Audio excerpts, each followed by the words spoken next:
Be curious, not judgmental. I like that.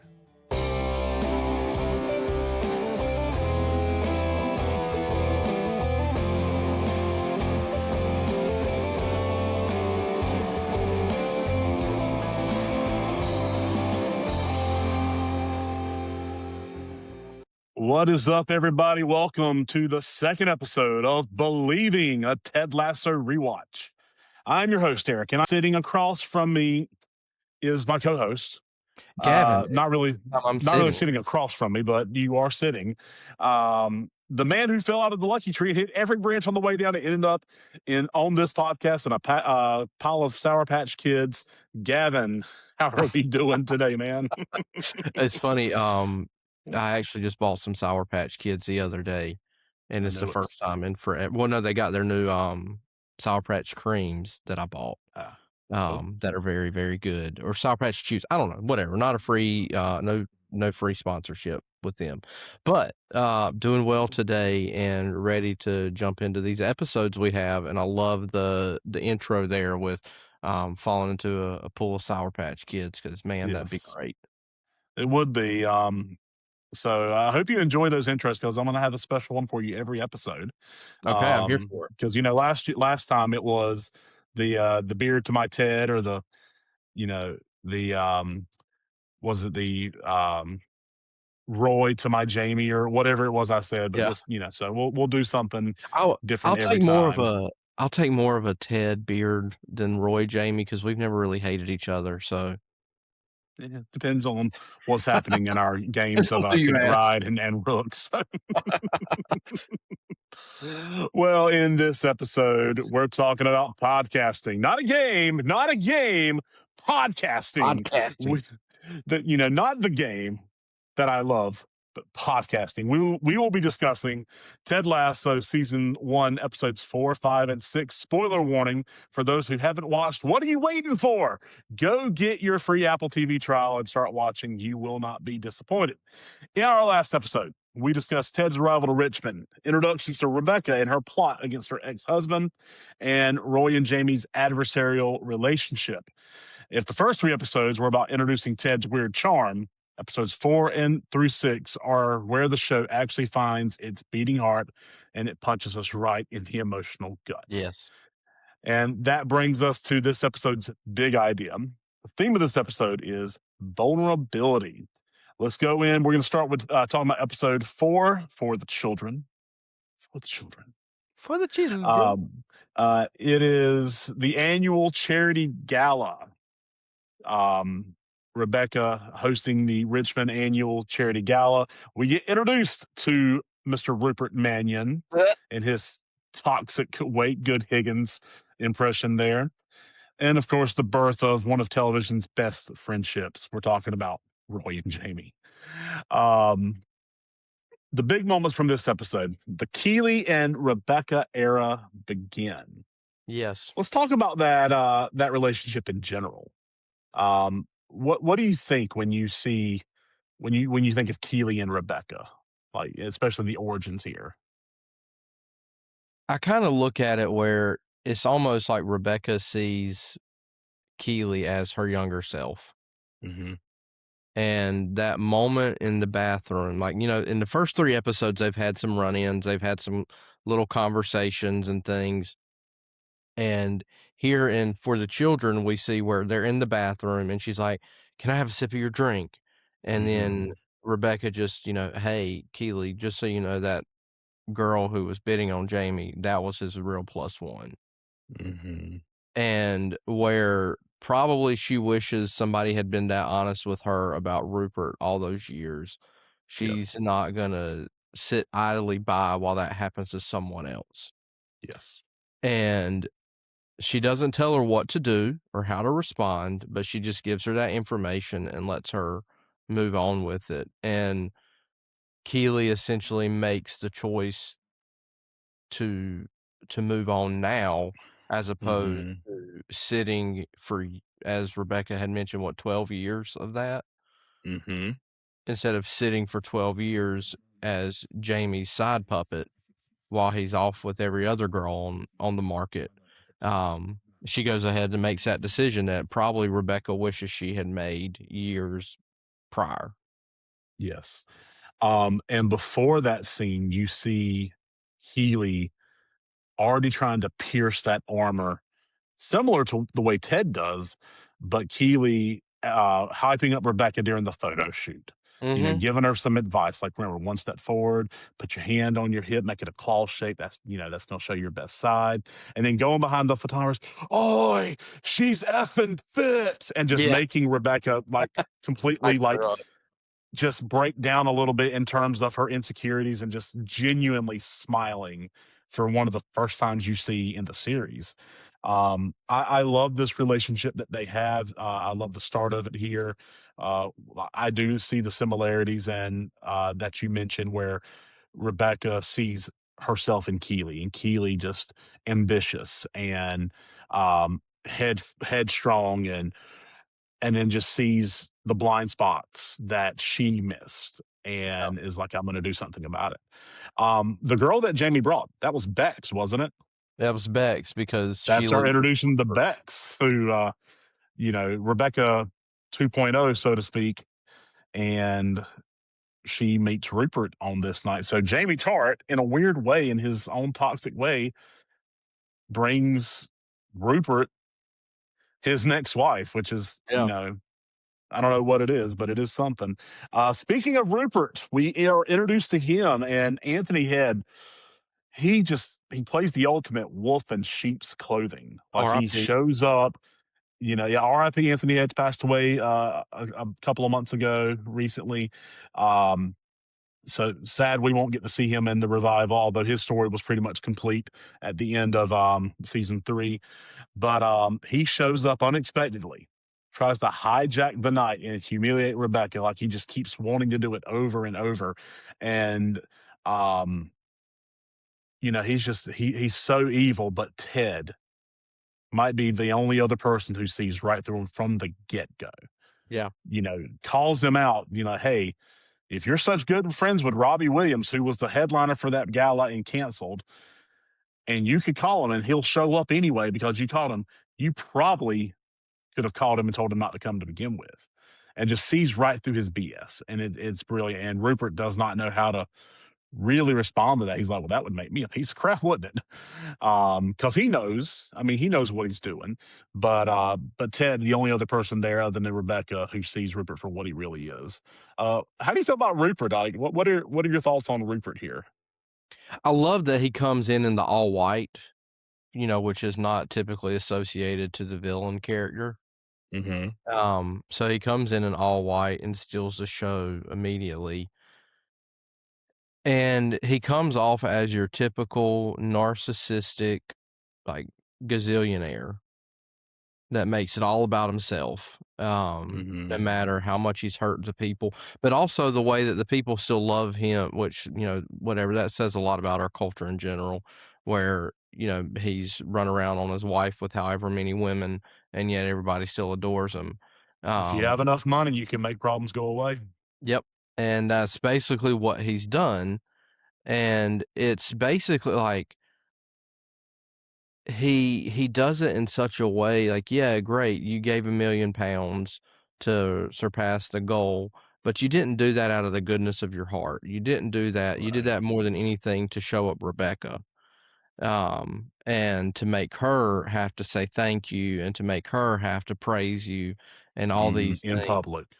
And so, I mean, I think it's the perfect introduction for Rupert, with the way that his story develops and his character arcs, but he still sucks.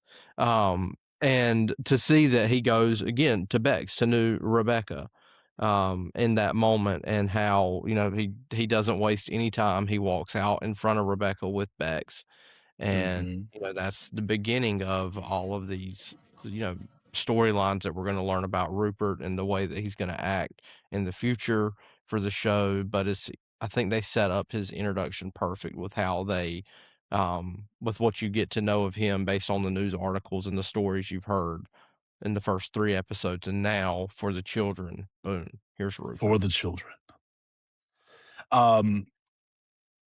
With that, we find Rebecca out crying in the parking lot. Ted goes out there and just gives her a hug, holding her without judgment. Do we think this is the exact moment Rebecca realizes Ted isn't just a simple-minded cartoon, but actually incredibly sharp and protective? Yes. Like, this Because is between that and between when he basically is like, I see too. Mhm. And I think those 2 moments are where it's just like, I'm not alone.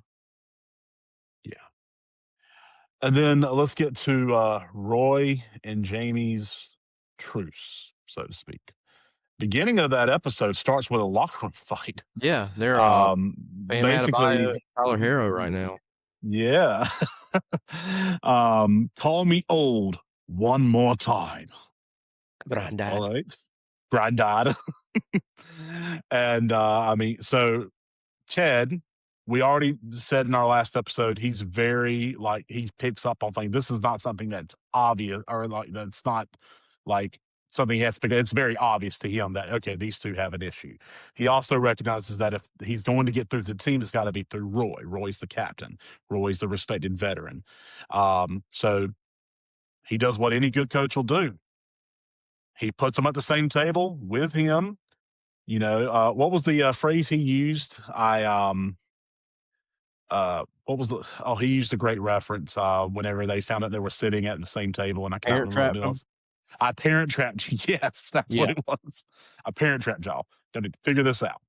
And Roy realizes that once upon a time he also was a 23-year-old prick, and he extends a mutual respect olive branch to Jamie in that moment. One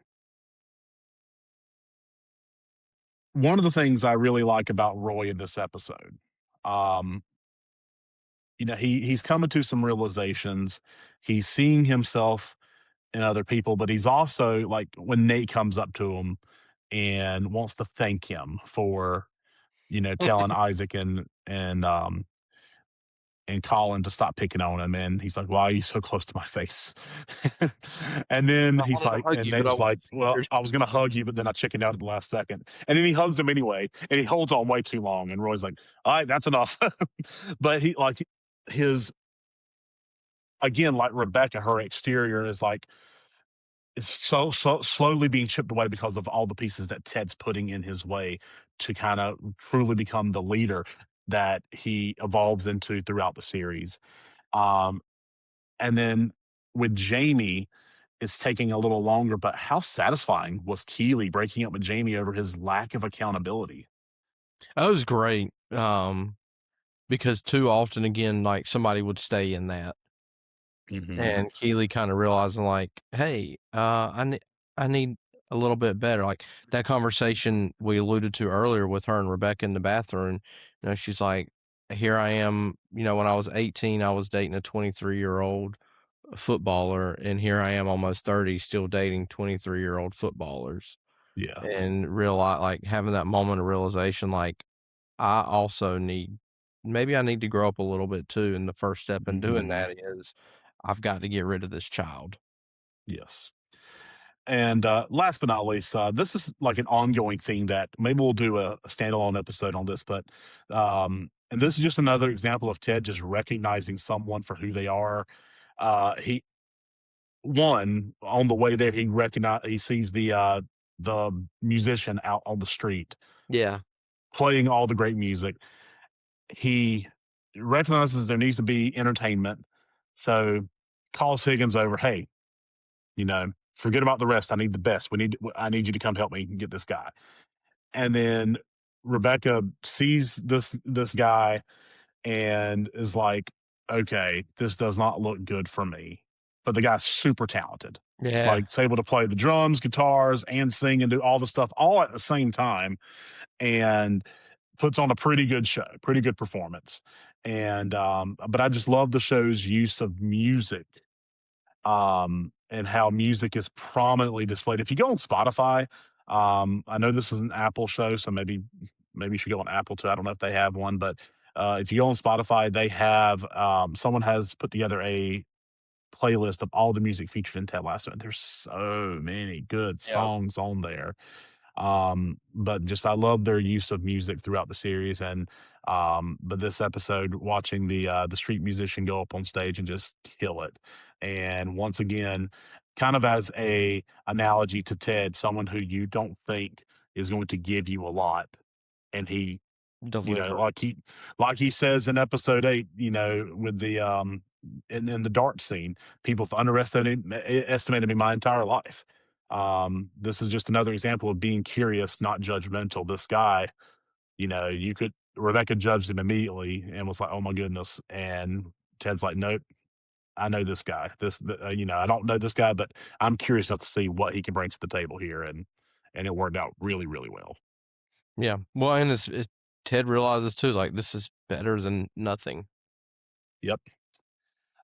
Great episode. Let's move on to episode 5, 10 lines. Ted's family comes to visit. We hear about the Oklahoma rule. Do you ever have like an Oklahoma rule with like your wife or people in your life? No, because typically so this is the weird thing where I can usually see if you're telling me the truth or not. So I just pester you until I get it. So thankfully we've never had to get to that point of like the quote unquote safe word. Right. To get, and also because I feel like, okay, in my marriage, if I'm not telling you the truth or you're not telling me the truth, like something's wrong. So I think that's part of it too, is we've not had to, and thankfully, kind of friendships the same way too. Like I don't want to be. We're brutally honest with each other. Yeah. Yeah. If you're not going to tell me the truth, I don't want to be your friend. Absolutely. And then, of course, the massive coaching gamble. Let's talk about the big moments of the episode. Very beginning of the episode, Ted's family shows up, and Ted's running across the pitch to meet his family. Nate kind of meet me halfway. Yeah, and Coach Beard mutters metaphor. Ted was willing to do all the work, but his wife Michelle wasn't able to meet him halfway. Yeah, and that it kind of explains why their relationship is falling apart. Ted's the one who moved across the ocean to give her space and is willing to do all the things he can to keep his family intact, and it's just not working. And then Oklahoma, we just mentioned that Michelle, she is admitting that she's trying to love him, trying to find that spark, and it just it's not happening, and it's just heartbreaking to see Ted's family and Ted, who has it all together on the outside, and you could tell he's just falling apart, trying so hard, and it is just not working. Yeah. What are your thoughts on the Lasso family, Henry, Michelle, and Ted? So whenever I watching this now and seeing Ted run across the pitch to go give Henry a hug, I was like, oh boy, that's how I feel like whenever I've had to travel for work or something and been gone for a few days, like come home and immediately, like, there's my kid. That's the first thing I want to do is pick her up and helicopter spin, and then like also to hug my wife. And so, like, to see that, to understand that excitement in Ted, like, oh my gosh, they're finally here. But I don't know what it's like to, have that expectation of maybe we can make this work. Maybe this weekend will get us on the right track, because we catch glimpses of their family doing normal things. Like they are building the Legos together. They, fall asleep in the bed together. They go to the pub, order fish and chips. Yeah, like they do all these things, but also you can sense from the first moment there's the elephant in the room. And you get that they're also in the putt when they're at Maze, where they're trying to get Henry to go play darts so that they can talk. And as soon as they start to talk, they get interrupted by Henry. And every time like even at the end, when Michelle is having the hard conversation and she's crying in the apartment, or excuse me, in the flat, when she's crying in the flat. Got to use the correct terminology, buddy. Yeah, Henry comes in, ready to go to the match, and it's like it stops their conversation. And so it's also one of those things. It's like anybody listening, if you have kids and when you have kids, you don't stop working on your marriage either. Like, Right. you have to work even harder then because it's so easy to get distracted by your kids, and it makes me wonder, like, what changed when they had Henry? Right. And is that something that in parenting they lost themselves in parenting because every time they try to have a hard conversation, like, they turn their attention to Henry instead. Yeah, and I think we see later in the series, it's there's there's there's definitely fault on everybody's side, but we see that Ted has a hard time processing trauma and processing, Yeah.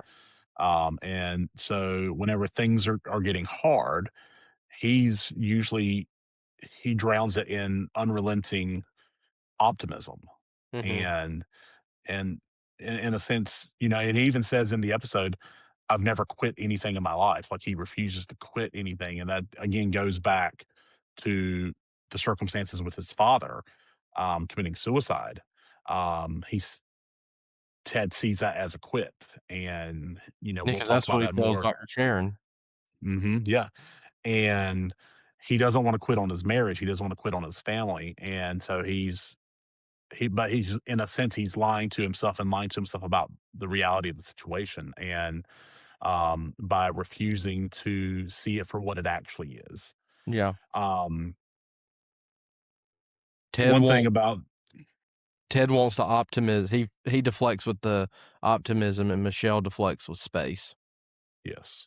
um and in the pub scene, you like you said, you see him sitting there at the pub while Henry's playing darts, or more accurately throwing darts into who was the bar regular he threw the darts into his I arm. can't remember. There's It's Baz. Paul, Baz, and I forget the third one. We'll have to, Yeah. but I always while forget which one is which. yeah, but while they're sitting there, Michelle's even struggling to come up with conversation. Yeah. Like, they're like, "Do they bring the fish wrapped up in newspaper?" And just like, "I no, but I wish they would. I'd love to learn Like an something while and awkward first date. yeah, just very awkward for people who have known each other for such a long time and have a kid together and are married. So it's heartbreaking to see, but it's also super refreshing to see that the marriage ends not because someone cheated, but because they simply grew apart. Yeah, How ref I'll be honest, watching it this go round, whenever Ted's like, I told myself I'd never quit on anything. There was a part of me that wanted Michelle to say, "You're not quitting, Ted, I am." Mhm. And because there she says, "You're not quitting, you're just letting me go." Right. But I don't think that helps because the whole like that whole metaphor visualization of letting go, like you quit holding on. So in a way, like it doesn't meet that. I don't feel like that meets that need for Ted, Yeah. in a way. And so that's my selfish take there is I wish that the language had been a little bit different. And then moving on to the other part of the episode, Jamie in practice is refusing to make that extra pass. Um, he even has the conversation with Ted in the locker room right before the game. I score all the goals. Everyone's here to see me. I can't wait for them to. I can't wait to hear them singing my name, Jamie. Tart do do do do do do. Introduced to that. Um, he ignores Sam's injury whenever Sam's injured on the pitch, which leads to a fight between him and Roy on the pitch. Yellow card And too. yep, a yellow card for fighting your own teammate. Yes. And then Ted's like, "You know what? I've got to send a message here." So he benches him. Runs up and asks Rebecca for permission first. And then But Rebecca's delighted. yes, she's like, "Okay, this is great. This is going to play into humiliating Rupert and breaking Rupert's heart all over again." And but Richmond wins without Jamie, and you parallel this with Ted's realization that just as the team has to learn to play without Jamie and are even successful without Jamie in that sense, Ted has to also learn to let Michelle go and to play, in a sense, play without Michelle. Yeah. Because in So, his locker in it what was it, his halftime locker room speech, and he says, mhm. like, "You gotta let her go," and they're like, "Huh?" And he goes, "I mean, Lady Football." By And that I mean Lady Football, of course. Beard's like, Yes. "Good save, good save." Good save.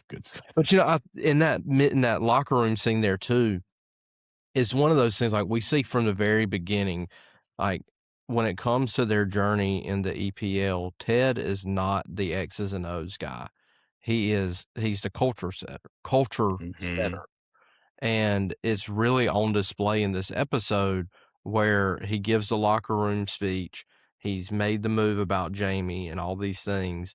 And then he tells, Slaps to believe. And he tells Beard, he's like, Beard's going to run through the X's and O's with you. And that's just good coaching in general. But also knowing your role and knowing that like Beard has learned all these tactical things and understanding that and letting him do his job that he's given while Ted is setting the culture. Yep. And so I love the dynamic that they have as coaches is so fantastic. You can fill 2 internets for what I don't know about football. Yeah. That is the quote. And last, before we move on to the next episode, sparks are flying between Keely and Roy. Yeah. What are your thoughts on Keely and Roy? It makes sense because you see how she's like, I spent all this time dating 23-year-old footballers and here I am almost 30. And so she goes for the older man. And we don't ever really know how much older Roy is than Keely. But we know this is his ends up being his last year in the league. He's probably in his mid-30s, I would guess. Maybe. Yeah. I'd say like 34, 35.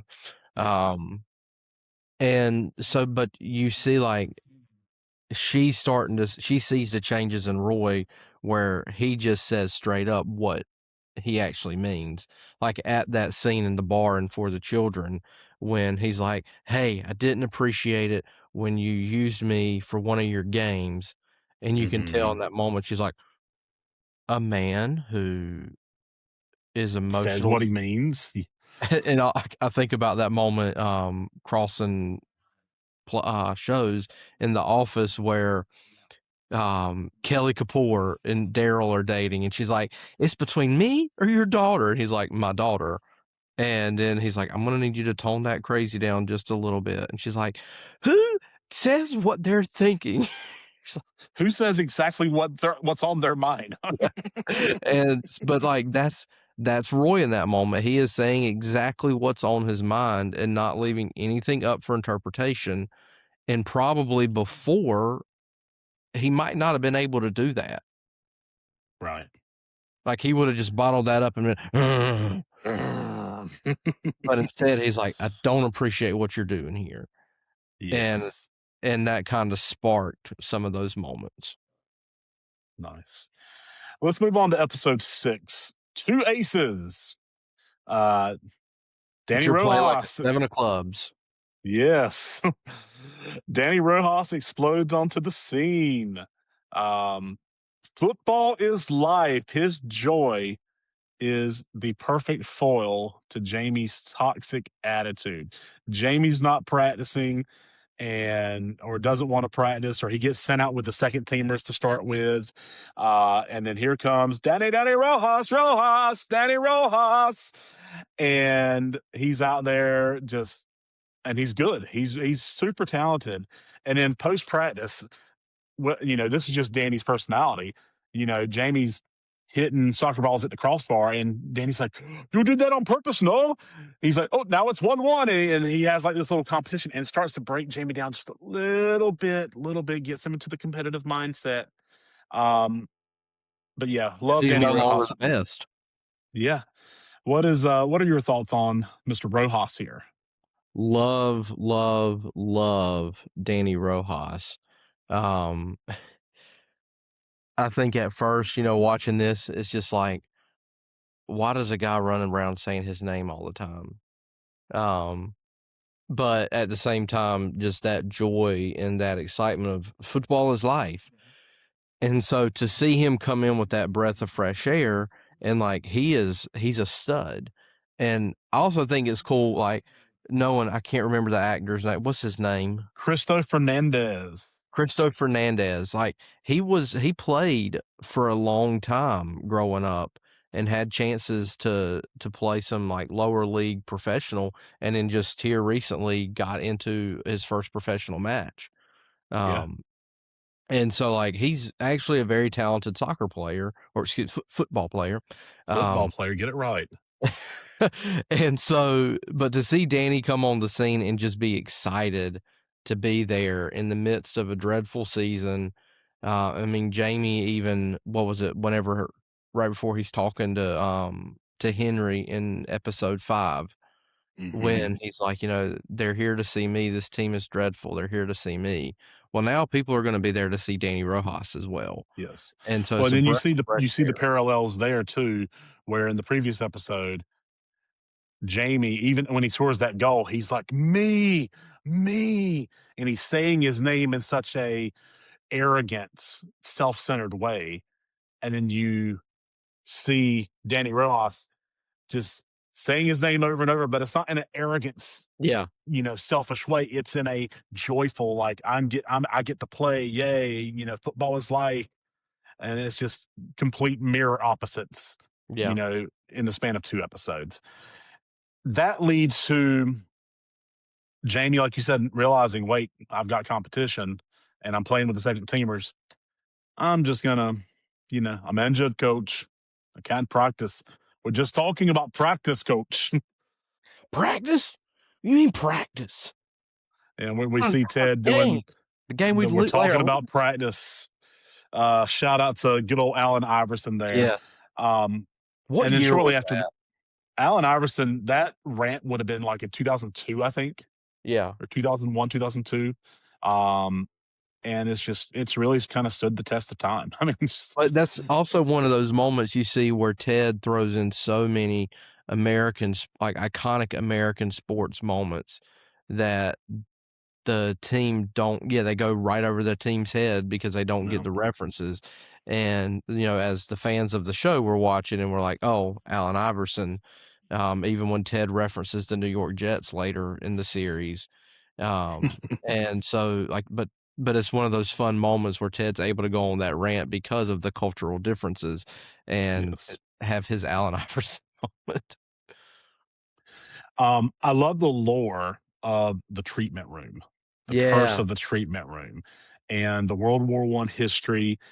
They all gather at the pub to talk about the curse, and that leads to, you know, Danny's injured, because he went into the treatment room, and Nate's like, "It's my fault. I should have stopped him," and that leads to the team coming together, and Ted asking everyone who's part of the team, including Higgins, including Nate, who's the kitman, including Rebecca, the owner, to show up to this sacrificial ritual, not as a way to break the curse or whatever, but as a way to bring the team together, to break this curse.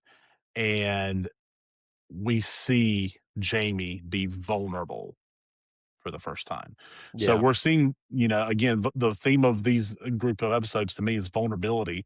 We've seen the vulnerability with Rebecca in the 4th episode when she's vulnerable with Keeley in the bathroom, and then with Ted out in the parking lot. We see Ted and Michelle's vulnerability towards each other as the relationship comes to an end. And now we see Jamie sharing how his father's verbal abuse molded his toxic shield.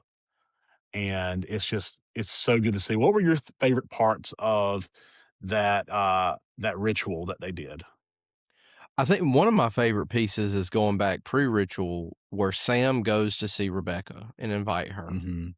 Yes. And he's like, as the African guy, they expect me to know all about curses. And Rebecca's expecting him to be like, but I don't. But he's like, oh, but I do. He's like, I believe in all of this. Yes.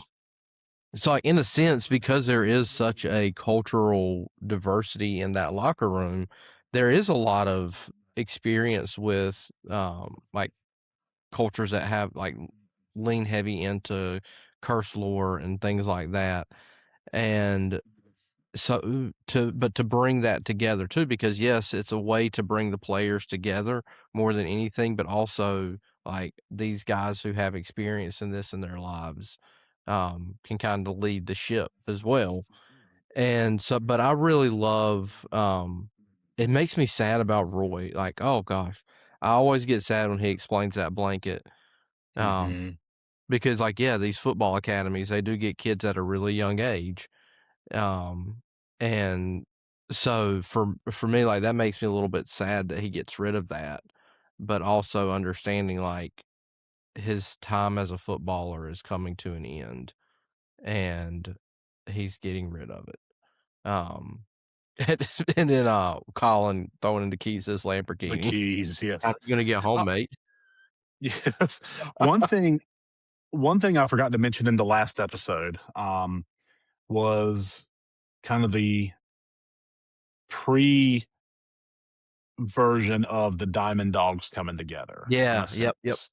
And I bring that up now because Higgins talking about his relationship with his wife. You know, he mentions, you know, we've been married for X amount of years, five boys, one tiny house, and a cat whose death will emotionally wreck me, whose impending death will emotionally wreck me. And then one of the item that he throws in is her collar, Cindy Crawford's collar, showing that she did end up passing away between those episodes or whatever. There's lots of great moments there where we kind of see more of the rest of the team's characters kind of come in, or their personalities come in. You've got Roy's blanket, like you mentioned, Sam's Nigerian team photo, where you know he wants to make the Nigerian national team. A pen, the only pen Isaac could write his name with, Yeah. really well. Sand from Sleeping with the from supermodel. Richard, sleeping with the supermodel. What was Jamie's item? His first pair of boots. His first pair of boots, and then Rebecca throwing No. in. They weren't his first pair of boots. But he goes on to tell the story of how his mom got him into football to begin with. And that's when he has his breakdown. And then Rebecca throws in the newspaper article that day that has another story about Rupert and her. And it's just incredibly well done. I love when Ted's like, let's light this puppy up, and Beard's like, maybe we should do this part outside. Good thinking. Yes, good thinking. It just again highlights Beard's role, not just on the team, but in Ted's life. You know, he's going to steer him clear of, you know, he's the logistics guy. He's going to make sure that all the stuff is taken care of, even in, you know, stuff that like this. Ted's the big picture. Yep. And Beard, he's the details guy. You know, he's always reading day to day. Yep. And then they go out there. Obviously, Ted, you know, he hears that from Higgins that Danny's okay. Danny's about to roll through. You know, he calls for a sign from the spirits, and you hear Danny Rojas, football is life, and everyone's so ecstatic inside. The curse is broken, and the team is finally bonded together. It's the scene that Richmond, they truly become a brotherhood. They're passing around Danny's tequila around. Mezcal, yes. And then you see Rebecca walk off to make a phone call, and you find out that she made that call to Man City, who owned Jamie's contract and had him on loan. And she's like, you can call Jamie back because he's not going to play. How painful was it to watch Rebecca make that call to Man City right as she was starting to melt just a little bit? I think going back, like doing a rewatch of it, like knowing what she's doing when she walks off. It's like, oh, screw you. First go around watching it. Oh, excuse me. First go around watching it. You know, you don't really know what she's doing. It just looks like she's mad because Higgins has turned his back against Rebecca and is siding with Ted. And it's really one of the first moments where Higgins sticks up for himself by telling Ted this news. And it's almost like she lets Higgins go whenever she's like, go on now, and tells him to go join the party. And she's like, if I'm going to do this, I'm going to have to do this by myself. Right. And then like the dropping of when she throws her coat off, it's like that villainess moment of throwing the coat off and going to really fully step into that role. Because you also see in that moment where Jamie leads the Richmond Till We Die chant. And it's the first time we hear the Richmond Till We Die, and gets the whole team in that. And as they're passing around the mezcal, I love that Roy's like, no, the spirits don't want this wasted. They want us to pass this around, and then we'll throw the empty bottle. That's right. Um, And then we see Ted's reaction. This is the first time we see Ted kind of lose it a little bit. yeah, Like the frustration finally comes out. He's like, I was finally getting to him. You saw it. I was finally getting to him. I'm so gosh darn mad. And of course he's like, here are your biscuits. I hope they taste terrible, but they're the best dang batch. I finally cracked the recipe, and he's just so mad. And Rebecca having to kind of live. One, I think that's the first realization that, wait, Ted's actually making these biscuits for her each day. Because she had sent Higgins to try to find whoever was making them, the bakery that was making them, that where he's picking them up. And that's the first time she hears that Ted's the one actually making these biscuits for her, taking time out of his day and his morning to make her biscuits every day personally. I think that helps crack the code of Rebecca a little bit too, because where she was able to, keep the wall up just enough to make the Jamie move. It's like now all of a sudden, bam. Yeah. Like this happens again. So major theme of this trio of episodes, vulnerability, but vulnerability is not a weakness. No. Every major breakthrough in these 3 episodes came from someone laying down their armor. Roy to Jamie, Rebecca to Ted and Keeley, Ted to Michelle, Jamie to the team. All these major breakthroughs come from someone being vulnerable, and that molds those relationships even closer together. Let's move on to our awards. Every episode, we give out 3 awards to the episodes. The first award is the Biscuits with the Boss Award, which goes to the absolute best moment of unexpected kindness or connection. What is your nominee for this award? I think I have 2. My first one is going to be Ted buying Nate a suit. Yes, that was one of mine. Um, and that's a suit that he would wear over and over. Yeah. Until his insecurities about his relationship with Ted soured that relationship.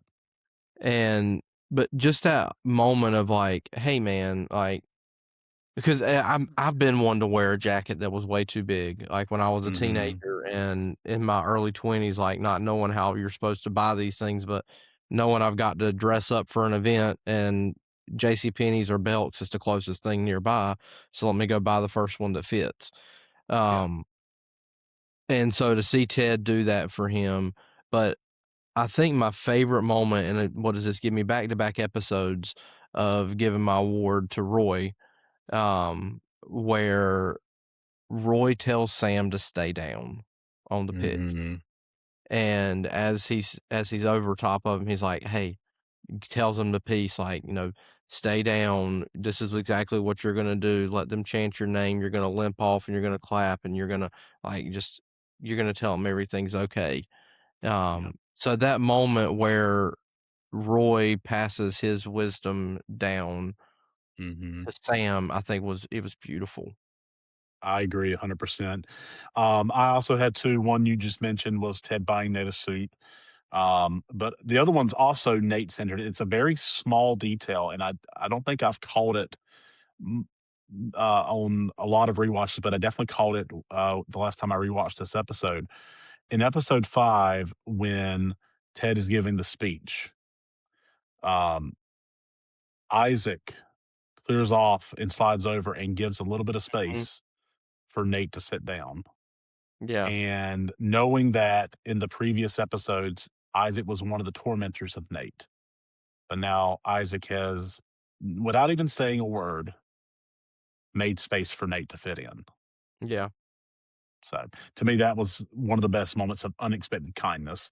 Barbecue Sauce Award for the best quote. What do you have? I've got like one for each episode. Give it to us. All right, so for the children, I think. Well, I have two off of this. I got an honorable mention that I'll give second. Okay. My main one, and it goes to my Biscuits with the Boss award with Roy when Ted says, "Youth is wasted on the young. Don't let the wisdom of age be wasted on you." And he's like, Yeah. "I just made that last part up." But you see that he gets that moment with Sam to not waste his wisdom. And in that one, my honorable mention is Sam when he walks up to the gala and he's like, "Thank you all for taking my picture. What are your names?" Yes. But you So see good. his youthful innocence in that moment, of just enjoying being there. Mhm. And then in Tan Lines with also like post match, you see Roy come up to Ted and he said, "That took balls." And Mhm. Ted goes, "That's Balls are all all we we got have. is balls, Roy. That's all we got." Yeah. Yep. Um, and I love the way that in episode 6 when he starts the press conference, and this goes kind of back a little bit to the Trent Krim, the Independent episode 3, when he says you can outscore your opponent and still lose, just like you can score less than them and win. And he's alluding to like, pulling what he did with Jamie. He said, "But last week we definitely won, which is pretty darn fun." Yeah. I like that a lot. I'm gonna go with a just silly quote, but I laugh every time because it's so ridiculously silly. Where Ted, in reference to all the things regarding the treatment room, and Ted says, "Hey, that's enough. One more person says something that me and Beard don't understand, I'm going to have one of my son's classic temper tantrums." It's basically him calling me a bunch of silly names, like, I don't know, dummy head or poo poo face or poo poo dummy, or I don't know, what am I missing? Pee pee fingers, pee pee fingers. Yeah. Oh, and it's just the way he is able to inject levity while also trying to get information. Like, just, I don't know. It's really great. And then our last award, the Greyhounds Golden Boot. Who won the episodes? You only get to pick one here. So if you have multiple people, we're gonna have to narrow it down, buddy. Who won the episode? I'm Who gonna made be the biggest impact across these 3 episodes? cliche and go Ted. Okay. I feel like because as you alluded to at the beginning, like we're starting to get to the meat of how things are set up and the way that characters are being broken down and really falling in love with Ted and with the characters, but the way that he sets the culture in the room, I feel like he has the greatest impact from putting Roy and Jamie at the table together, to what he does with the team in the halftime speech, and then there whenever they're getting ready to do their sacrifice, and he says when they're in that room there at the pub, Mm-hmm. which is really cool because when we were there, they had pictures of the team up on the wall there, like to honor the Ted Lasso cast and everybody. And when they're in that room, Ted's like, we can't change the past, but we can honor it. Yeah. And so they're able to honor those that went before them, but also, come together as a team. So Ted really masterfully crafted the culture and the team together. Yes. As Rebecca would say, maybe it was a master stroke of genius. Yes. And Ted responds with, "I don't know if we're allowed to talk like that at work." So you went with a guy who kind of ran the A plots. I'm going with someone who kind of ran the B plots of the episodes. Going with Keely effing Jones. Yeah. Yeah. She kickstarts her relationship with Rebecca by being super encouraging, breaks up with Jamie while trying to hold him accountable, and goes beyond the idea of being sort of famous for almost being famous by showcasing her great marketing skills. And then we continue to see some sparks from her and Roy. Um, to me, that sounds like a winner winner. Was it winner winner chicken dinner or BL Skinner or whatever the line is? Well, and because of that, Keely gets offered her job. Yes, working with Rich. absolutely. And then that just brings so many great things to come. So, Yeah. and speaking of things to come, that is the final whistle for episode 2. Next episode, we've got your scouting report ready. We're going to be breaking down episodes 7 and 8. Only 2 episodes in our next podcast. Make sure you watch along so you can dive into the analysis with us. And if you love the show today, do us a massive favor. Hit that subscribe button. Leave us a 5-star review on Apple Podcasts or Spotify. Follow us on the socials, What Media, on Instagram, TikTok, and YouTube. And check out all the other stuff that's offered on our main channel. The What Variety Show, where we post episodes monthly about the world of pop culture. And let us know. And maybe this is a good question for us to end on. What would you have sacrificed to break the Richmond curse? Oh, that's Maybe tough. we open with that next episode. Let's think Do about you have that. something right now? I don't have something off the top of my head. So Yeah, that's tough because I'm sitting here like we're in the process of throwing out a bunch of junk in our house as we transition, the new nursery. And so there's a lot of sentimental things I've thrown away, but there's some major sentimental things I've held on to. yeah. So That's a good opening. listeners, let us know, what would you have sacrificed to break the Richmond curse? Until next time, I'm Eric. I'm Gavin. And we appreciate you. We ain't got that time. We'll work on the timing next time. See ya.